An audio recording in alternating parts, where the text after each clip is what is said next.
10 years. That's how long my son had been away from home. When he left at 18, he promised he would return successful and proud, that all my sacrifices would finally mean something. I believed him, because that's what mothers do. I waited through lonely birthdays, empty holidays, and countless nights staring at the door, hoping it would open. In my heart, I held on to the image of the loving boy I raised. Then, one rainy afternoon, it happened. A black luxury car stopped in front of my modest house, completely out of place in our quiet street. The door opened, and a man stepped out wearing a sharp suit, an expensive watch, and a face so cold it made my heart freeze. For a moment, I didn't recognize him. He looked powerful, distant, even cruel. Then he spoke, and my blood ran cold. "Open the door faster, Auntie." That voice, it was my son. But the warmth, the boy I raised, was gone. Behind him, carrying his heavy bags, was my younger sister, Sarah. Her head was downcast, her hands trembling. She looked thinner, older, drained of all light. "What's going on?" I asked, my voice shaking. Before she could answer, he cut me off sharply. She worked for him now. Not helped him, not stayed with him, worked for him. He tossed his coat at her feet.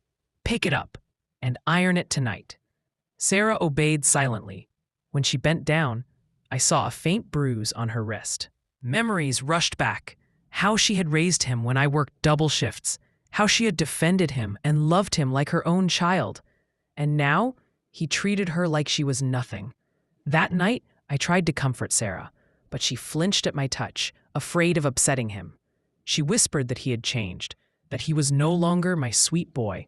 Later, I overheard him on the phone, yelling about failures and debts, his voice sharp and terrifying. Then, smiling at me as if nothing happened, he boasted about his businesses, his wealth, and his power, reminding me that anyone under his roof followed his rules. He said Sarah was lucky to be useful because useless people didn't last long with him. Something inside me snapped. I couldn't let fear control my sister's life. After he left the house for a meeting, I finally urged Sarah to tell me everything. She hesitated, terrified, but finally rolled up her sleeve. Bruises covered her arm, more than I had seen. She handed me a small flash drive and whispered, "If anything happens to me, this explains everything." At that exact moment, I heard the front door unlock and his footsteps approaching. My heart raced. I realized I had to act fast. The boy I raised was gone, replaced by someone dangerous, and the next move would determine whether Sarah and I would survive his wrath. I held the flash drive tightly in my hand, my heart pounding like a drum. Every step he took inside the house echoed through me, sending chills down my spine. I had raised him, loved him, and believed in him. But the person who had returned was unrecognizable. I had to act, but one wrong move could destroy everything. When he entered the living room, he looked at me with that cold, distant smile. "Everything all right?" he asked, pretending nothing had happened. My blood boiled. I forced a calm tone and said, "Sarah needs rest. You can't keep treating her like this." He laughed, sharp and cruel. "Treating her? No, Auntie. She's earning her place, just like everyone else in my world." I realized then that he wasn't just cruel. He had built a world I didn't understand. A world built on fear, manipulation, and secrets. And Sarah, she had been trapped in it for years. Later that night, after he went to his room, I sat with Sarah and connected the flash drive to my laptop. The files inside made my stomach turn. Photos, documents, recordings, everything pointed to the truth. My son's success was not just from hard work. He had lied, manipulated, and even destroyed lives to get to where he was. And Sarah had witnessed it all. Tears streamed down her face as she whispered, "If he ever finds out I gave this to you, he won't forgive me. He'll ruin me completely." I looked at her and made a decision. I couldn't let fear win. Whatever he had become, I was going to find a way to stop him. But as I hid the flash drive in my pocket, a loud knock came at the door. His voice called out, sharper than ever, "I know you're in there. Come out now." I swallowed my fear. I had to face him. But deep down, I knew one wrong step could destroy us all. I opened the door slowly, holding my ground even though my hands were shaking. My son stood there, eyes dark and unreadable, like he could see every thought in my mind. "What are you hiding?" he demanded, stepping inside. His presence filled the room like a storm about to break. I need to talk," I said, my voice steadier than I felt. "About Sarah, about what you've done." His lips curled into a dangerous smile. "Do you think you can lecture me after all I've done? I've worked harder than anyone in this family. I've built everything from nothing, and you dare question me?" I took a deep breath. This isn't about money or power. This is about people. This is about Sarah, the person you've been hurting all these years. For a moment, I saw a flicker in his eyes, but it was gone instantly, replaced by the cold, calculating man he had become. He stepped closer. "Sarah isn't a person to me. She's useful, and if she or you interfere with my life, you'll regret it." I realized I had to act fast. Slowly, I reached into my pocket and pressed the flash drive into my hand. "I know everything, and I have proof. All of it. You can't control her anymore. You won't." His eyes widened slightly, the first sign of hesitation I'd seen in years. And then he laughed. A low, chilling laugh. "Proof? You think a little evidence will stop me?" Before I could respond, the power went out. The house plunged into darkness. I felt him move closer, and Sarah's terrified whisper came from the kitchen. "Mom, he knows something's wrong." I held my breath. One wrong move in the dark, and everything could be lost. And then I heard it. A faint click, like a lock turning somewhere in the house. He wasn't just dangerous. He's planning something, and we were running out of time. The darkness pressed in on us like a living thing. I could barely see Sarah's trembling silhouette in the kitchen, and my son's presence felt closer than ever. I clutched the flash drive tightly, knowing it was the only leverage I had. But I also knew that if he discovered it, everything could be over. Suddenly, a voice rang out, sharp and commanding. "Mom, why are you standing there? Give it to me." His footsteps echoed, deliberate, calculated. I could feel the danger crawling closer, but I forced myself to stay calm. Panic would only make him stronger. "I'm not giving you anything," I said, my voice shaking, but firm. "It's over. You've gone too far. Sarah isn't yours to control." There was a pause. Then I heard the faint sound of his phone buzzing. He stepped back, glanced at it, and muttered something under his breath. That's when I realized he had been expecting trouble. He wasn't reckless. He had planned for someone to interfere. I needed a plan, and fast. I whispered to Sarah, "Stay quiet. Follow my lead. Trust me." She nodded, tears streaming down her face, and clutched the edge of the counter as if it were the only thing keeping her steady. My son moved closer again, his shadow towering over me. "You think you can stop me?" he hissed. "You don't know what I'm capable of." At that moment, the doorbell rang. I froze. Who could it be at this hour? Another ally? Or another part of his plan? My son's eyes flicked toward the door, and for a split second, I saw hesitation. That hesitation gave me an idea. I edged toward the door, heart hammering in my chest, with Sarah right behind me. If I could just get 1 foot outside, maybe, just maybe, I could finally turn the tables. But the moment I reached for the handle, my son's voice cut through the darkness like a knife. "Don't move. I warned you." And then the door swung open. The door swung open, and a gust of cold wind swept inside. For a moment, I couldn't see who was there, only the silhouette of a figure standing in the doorway. My son tensed, stepping forward, but I saw the flicker of uncertainty in his eyes. I knew then that this was our chance. "Stop!" I shouted, holding the flash drive high. "I have everything. Proof of what you've done, everything you've hidden. You can't control Sarah anymore, and you won't control me." He laughed. But it didn't reach his eyes. "You really think you can threaten me?" At that moment, the person in the doorway stepped forward, and I saw it was someone from his past, someone he had wronged years ago. They held a camera, a recorder, and a folder of documents. Suddenly, The power of the flash drive was multiplied. He was trapped. I stepped closer to Sarah, who was trembling but standing tall now, as if she had drawn strength from my courage. Together, we faced him.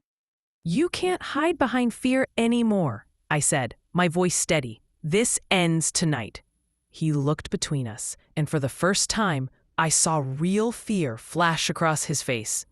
His carefully constructed world was crumbling.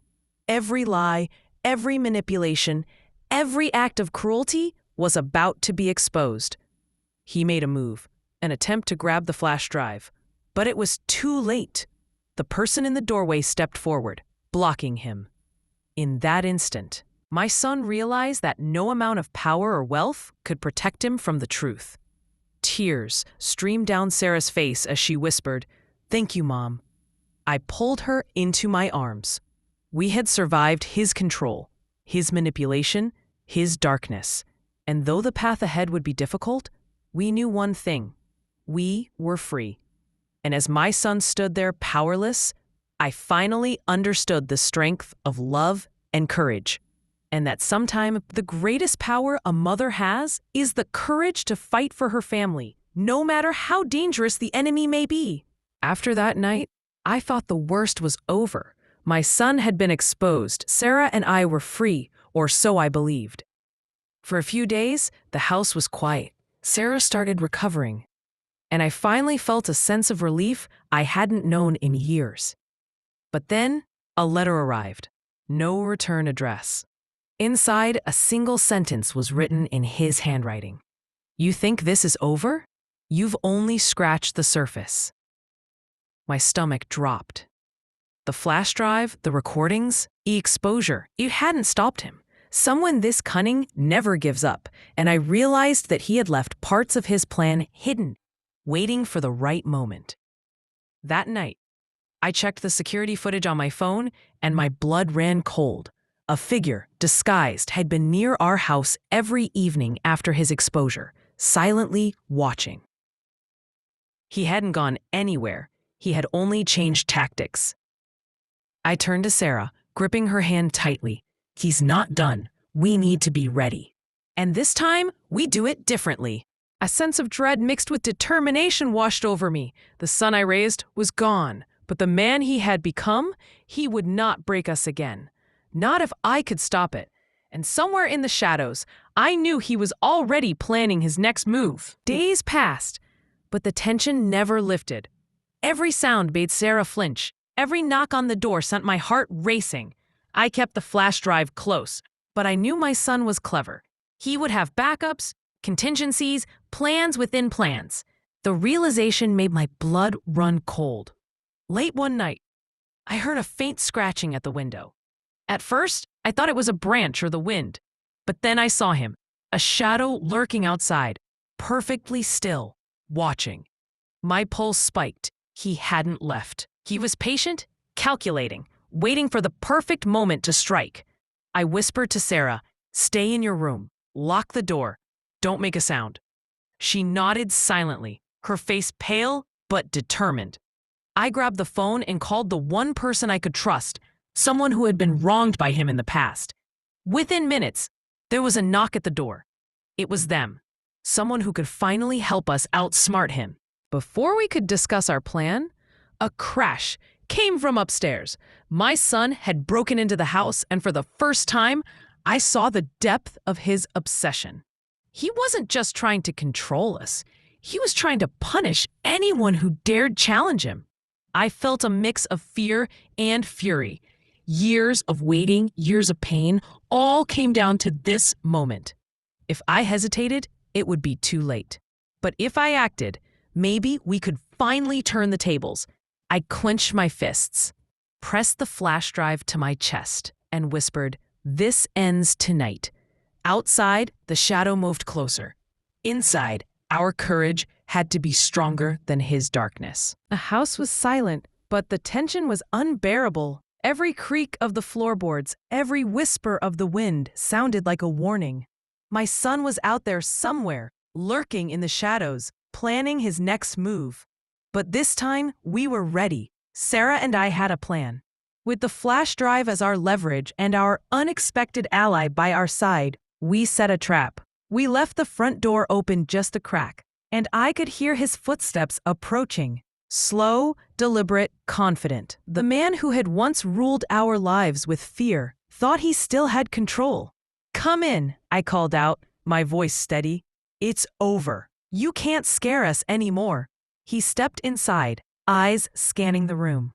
For the first time, he seemed unsure. My heart pounded as I signaled to our ally.